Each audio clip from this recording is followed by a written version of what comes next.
Hi guys, when I first bought the Holbrook it was running on its original 3-phase motor, 440 volt.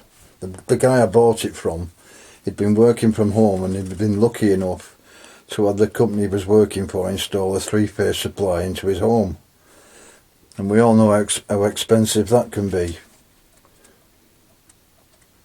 And the original motor was mounted onto a gearbox with an incorporated braking system, and that's all controlled by a really complicated electrical system, most of the parts obsolete. So I junked the original motor and originally had it running without the gearbox, just on a foot mounted electrical motor, but that didn't leave me any scope for a braking system. So eventually I took that motor out, put the gearbox back in and mounted it onto a flange mounted motor.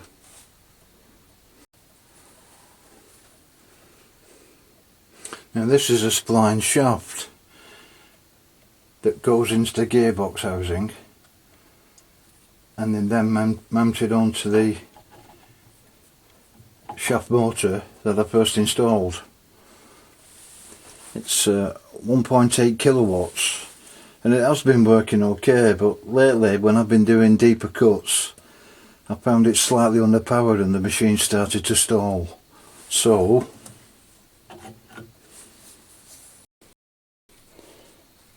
after a lot of searching on eBay I finally found what I think might be a bit more suitable. This is a 3 kilowatt motor, flange mounted. They're difficult to find, the flange mounted ones. The foot mounted ones seem to be more popular. So I'm going to try and install this onto the original gearbox and then I can still use the brake. Now with this spline shaft that goes into the gearbox, I've already increased the diameter, the internal diameter fit the first motor. Now the shaft on this motor is slightly larger, and if I bore this out to suit that flange, there's not going to be a lot of meat left on this original part. So I'm toying with the idea of stripping this motor down and reducing the diameter of the drive shaft. Okay, I've taken the flange mount off the new motor. The first job I'm going to do is increase the diameter of the locating ring to suit this one.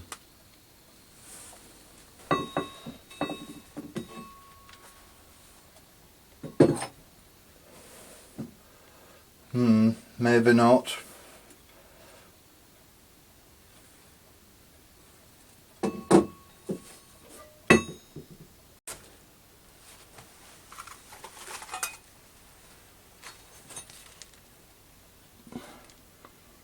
That's better.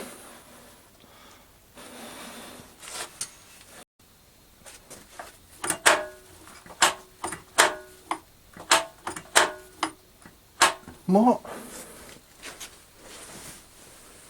Some idiot's taken the motor out.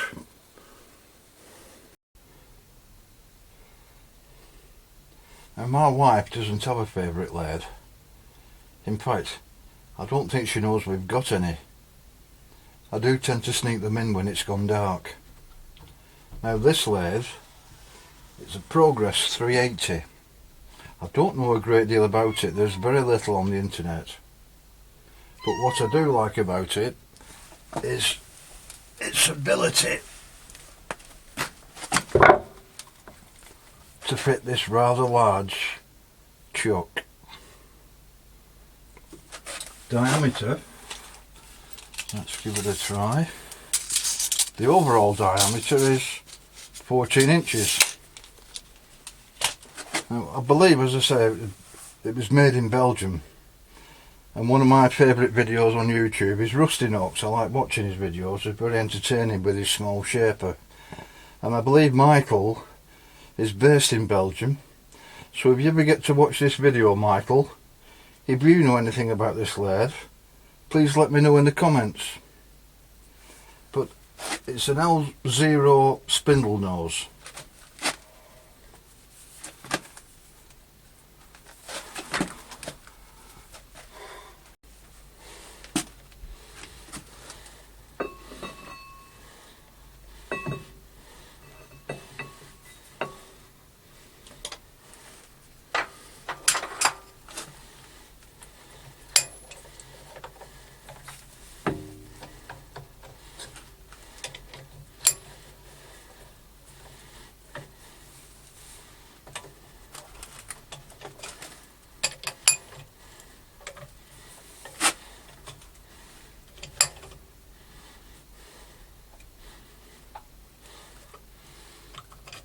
Right, let's get it dialed in.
Just got past the scary bit with the interrupted cuts. I hate doing those. I'm going to take it up now to just under the finished dimensions.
I think we're there.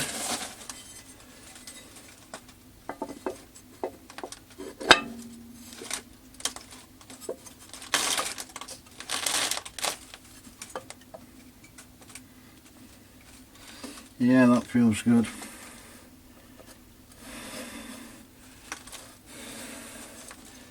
Right, that's that job done.